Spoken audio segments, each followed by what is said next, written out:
Office moving tips. The first thing you're going to want to do is assign a project manager. There will be a lot of people involved, but it's very important that you have one person that everybody can go to that's officially managing the project. Find out about your new building, their rules and regulations. Do they require union labor?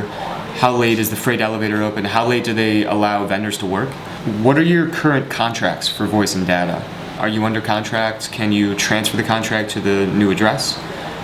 You can order a CSR, customer service record, from your service provider, and that'll tell you everything you need to know. Find out about your phone system too. Do you lease it or do you own it?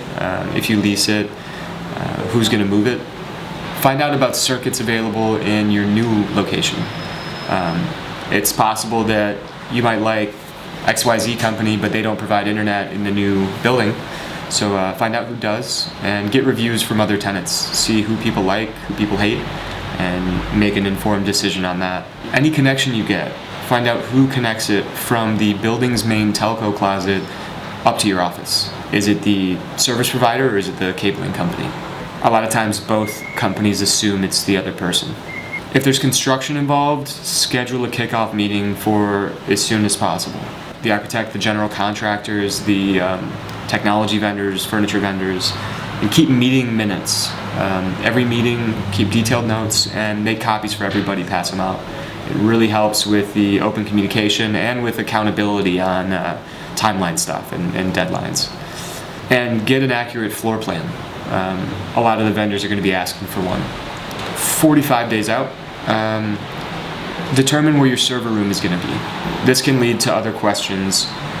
You need security for that server room. You need electricity. You might need additional cooling. Find out if the building runs AC all night or if you need to cool that room yourself. A cabling company will be able to tell you if the location of your server room is a problem from a cabling standpoint. If it's too far from any part of the office, then cabling can be an issue. When you're deciding on your cabling, don't just think about how many employees you have now or how much equipment you have now. It's almost always cheaper to cable for the future as well. So think about any new hires that will be coming up in the next 6 months to a year at least.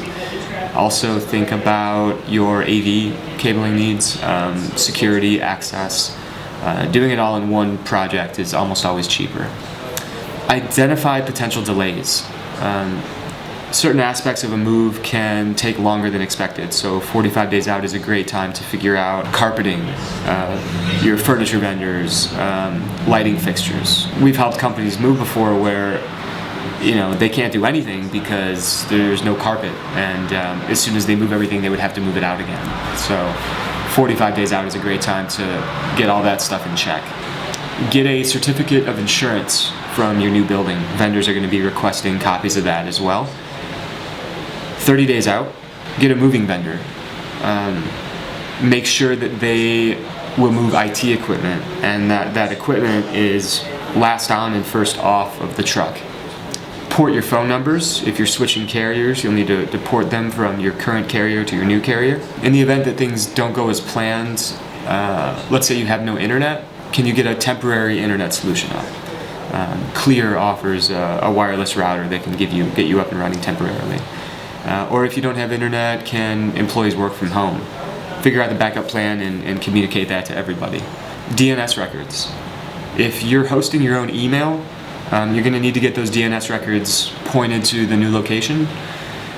They're almost always password protected. Odds are an IT employee has that on file, so make sure that you get that squared away. And figure out cleaning day. Who is responsible for cleaning the new space? Schedule it for the last possible minute. 15 days out, delegate. Put people in charge of certain aspects of the move day. Who's in charge of removing the garbage? Who's in charge of setting up the computers?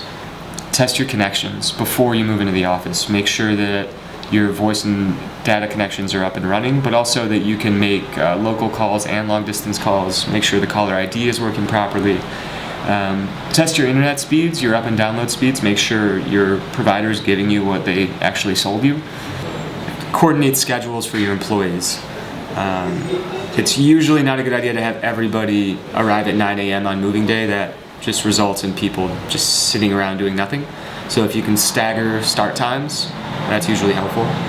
Forward your mail. You can do it at the post office or just jump on USPS.com. And also update your address, your letterhead, your email signatures, your business cards, the website, any promo materials. That's the bulk of what we've come up with, the sort of oversights that we've seen. We help companies move here in New York City. We've been doing it for a little over 10 years. If we missed anything, leave it in the comments. If you'd like to shoot me an email, I can send you a copy of this, a written copy. Feel free.